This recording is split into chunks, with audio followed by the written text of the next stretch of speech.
6.25 전력 제공국인 프랑스와 태국 공군 소속의 수송기가 유엔사 후방사령부 작전의 일환으로 일본 요코타 미 공군기지에 전개되었다고 2022년 8월 17일 공식 SNS 계정을 통해 밝히며 사진이 공개가 되었습니다. 우리와는 지리적으로 먼 거리에 위치하고 군사적 긴밀도가 떨어지는 프랑스와 군사적 역량이 대한민국에 비해 미약한 동남아시아의 태국군 움직임에 관심을 갖는 이유는 이 사안을 미 국방부, 미 태평양 사령부, 미 태평양 공군사령부, 요코타 미 공군기지가 모두 한꺼번에 다루고 있으며 공개 사진을 분석한 결과 태국 공군의 전대장급 이상의 계급자가 확인이 되고 그 태국 공군 수송기가 대한민국의 오산 공군기지를 다녀간 항적이 확인되기 때문입니다. 미 공군이 공개한 내용의 팩트는 다음과 같습니다. 프랑스 공군과 태국 공군이 다자간 훈련을 위해 8월 10일에서부터 13일에 걸쳐 일본에 전개가 되었으며 프랑스와 태국은 UN 회원국이며 요코타 공군기지는 유엔사 후방사령부로 지정이 되어 있는 7개의 미국 기지 중 하나이다 라는 글을 남겨놓았습니다. 영어로 표시된 원문의 내용은 다음과 같습니다. 일본에 전개된 프랑스 공군 수송기의 기체를 확인해보면 오를레앙 브리시 공군기지에 주둔을 하는 제61 항공수송연대 제3대대가 운용을 하는 8대의 C-130 기체 중 하나입니다.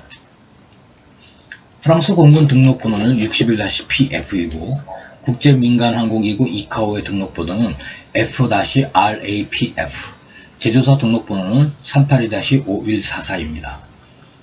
2021년 8월 15일부터 아프가니스탄이 탈레반 점령하에 들어가자 서방 측이 시작을 한 대규모 철수 작전 시에 가장 먼저 아프가니스탄에 투입이 되어 2021년 8월 16일 자국민을 철수시킨 기체입니다. 일본에 전개된 태국 공군 수송기는 태국 공군 기체 등록번호 알파벳 L 숫자 8-8 33이고 이카오 모드 S는 881 알파벳 B 68입니다. 제조사 일련번호는 382-5209이고 태국 공군은 총 12대의 CH-130H를 보유를 하고 있습니다. 이 기체는 태국 방콕 돈문무항에 주둔을 하는 태국 공군 제1항공사단 제6비행단 이하의 제601 수송비행대 소속입니다. 공개 사진에서 확인이 되는 태국 공군 수송기는 한 대이지만 책임자는 나토 장교 코드로 OF5에 해당을 해서 우리 공군 기준으로는 전대장급인 대령에 해당을 하고 그룹 캡틴으로 부르는 2명과 나토 장교 코드 OF3로 우리 공군 기준으로는 비행대장급인 소령에 해당을 하는 스쿼드론 리더 3명 그리고 대위에 해당하는 OF2 플라이트 리트넌트 1명 등 총 6명이 확인이 됩니다. 이들의 소속을 보면 제6비행단 전대장과 단장을 포함한 5명이고 태국 공군사령부 소속 대령 1명이 확인이 됩니다. 사진에서 식별이 되는 호주 공군 대령은 유엔사 후방사령관인 라일리 홀트이고 태국 육군 소령은 부사령관인 바입니다. 미 공군 소속의 소령은 C-130 제2 교관조종사로 태국 공군 제601 비행대 담당인 가렛 마자체크 소령입니다. 태국 공군과 주일 미 공군의 동향을 살펴보면 미 국방부는 2022년 4월 1일 미 태평양 사령부가 2022년 4월 11일 공개한 내용을 보면 일본 주둔 제374 항공수송 비행단은 예하의 제36 항공수송 비행대 C-130 제2와 태국 공군 제6비행단 제601 항공수송 비행대 C-130H의 작전 통합을 위해 2022년 3월 27일부터 4월 2일까지 파타야 인근의 라용주에 있는 우타파오 태국 해군 항공기지와 방콕 돈무항 공군기지에서 합동훈련을 실시한 적이 있습니다.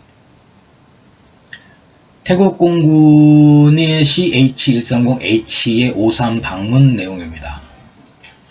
일본에 전개되었던 그 태국 공군의 CH-130H의 기체의 항적을 추적을 해보면 2022년 8월 17일 오산을 이륙하여 필리핀 마닐라로 향한 것이 확인이 됩니다.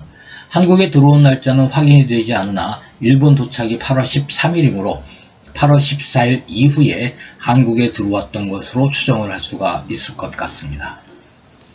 C130J와 C130H의 지원을 간단하게 비교하면 다음 표와 같습니다. 미 공군의 공식 자료에 따르면 C130H는 72개의 들것, 병상용 부상자 수송용 들것을 말합니다. 그래서 설치할 수 있고 90명의 전투병력 또는 64명의 공수병력을 수송을 할 수가 있습니다. 해석 및 시사점을 정리를 해보고자 합니다. 우선 이 상황을 해석을 하기 위한 키워드는 C130H 수송기와 유엔사 후방사령부, 유엔사령부 구성국, 6.25 전력제공국 중 태국과 프랑스, 유엔사령부 후방기지 등이 키워드가 될 것 같습니다. 첫 번째로 지난 2022년 미 공군 36 수송 비행대가 이제 이동을 해서 태국 공군 제601 수송 비행대와 연합훈련을 했던 그 이유를 당시 미 공군은 양국이 미래에 접할 상황을 대비한 합동작전이라고 표현을 했었습니다. 관련 정보를 종합적으로 보지 않고 단편 정보로만 판단을 하면 미 태평양 공군은 동중국해에서의 상황 발생을 대비하여 태국 공군이 보유한 12대의 C130H를 가용하기 위한 준비 상태로 생각을 할 수가 있을 것 같습니다. 그러나 2022년 4월 미 공군과 태국 공군이 작전 통합 훈련을 실시한 바로 그 부대인 태국 공군 제6비행단 제601 수송 비행대가 4개월 후인 2022년 8월 13일 UN 사령부 마크를 부착을 하고 일본 요코타 공군기지에 도착을 했습니다. 결국 4월에 태국에서 실시한 훈련이 동중국해와는 관련이 없었다는 것을 4개월이 지난 이번 8월달에 확인이 된 것입니다. 태국이 6.25 한국전쟁 병력 제공국이고 유엔사령부 구성국이라는 사실을 잊어버리고 수사적 표현으로 가득 찬 미 공군의 공식 발표만 믿게 된다면, 그리고 심층 분석을 소홀히 한다면 상황을 오판을 하게 된다는 것입니다. 프랑스 공군 수송기와 태국 공군 수송기가 모두 같은 모델인 C130H라는 점과 대한민국 공군도 C130H를 보유 운영을 하고 있고 이 두 개국의 수송기가 같은 기간에 요코타 공군기지에 도착을 했다는 점, 그리고 유엔사 후방사령부에서 이들을 관리했다는 점이 시사하는 바를 침소봉대할 필요는 없겠지만 결코 과소평가해서는 안 될 것이라고 생각을 합니다. 이번 편 여기까지 하겠습니다. 감사합니다.